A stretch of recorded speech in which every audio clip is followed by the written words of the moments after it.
My guest today is a figure of legendary courage. It is a deep and profound honor to be joined by Miss Harriet Tubman. There is work to be done, Doctor.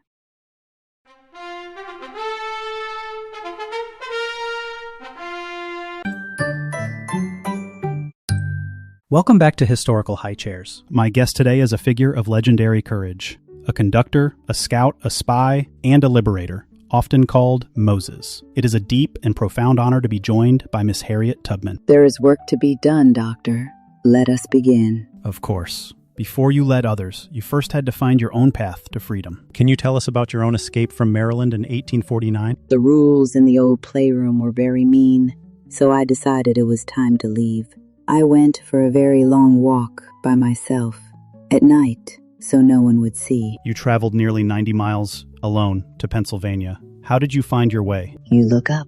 You follow the drinking gourd. For our listeners who may not know, the drinking gourd was a code name for the Big Dipper constellation. Two of its stars point directly to Polaris, the North Star, which would guide enslaved people north to freedom, an ingenious and beautiful method of celestial navigation. It is the big, sparkly, sippy cup in the sky. It shows you the way home. When I crossed the line, I looked at my hands to see if I was the same person. It felt like the sun was shining on my face for the very first time. And yet, after finding your freedom, you immediately resolved to go back. Your first rescue mission was for your niece and her two small children. Why take such an immense risk? My friends were still in the mean playroom. It's dark and scary there. You don't leave your friends behind. You go back and you show them where the sun is. Over the next 10 years, you were famously fearless. You were never caught, and you never lost a single passenger. It is said you had premonitions, that you could sense danger before it arrived.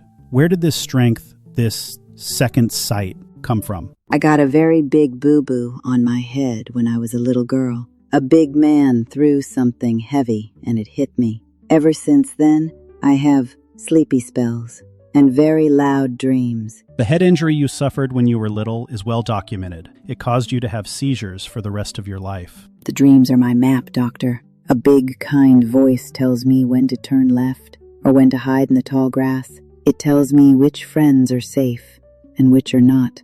I do not have to be afraid because I just listen.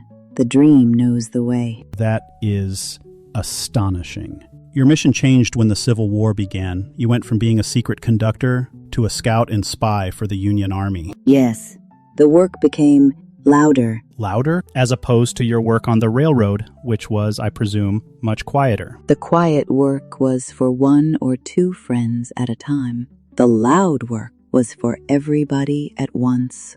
I had a lot of friends who knew the rivers. They were my eyes and ears on the river. The other grown-ups couldn't understand them, but I could. They told me where the naughty boys had put all their sleepy time traps in the water. Sleepy time traps? Are you referring to the Confederate torpedoes, the naval mines they had placed in the Combahee River? And my friends told me where the naughty boys kept all their best snacks and toys hidden. And by snacks and toys, was that code for the Confederate supply depots, the food, cotton, and resources that were vital to their war effort? The good things.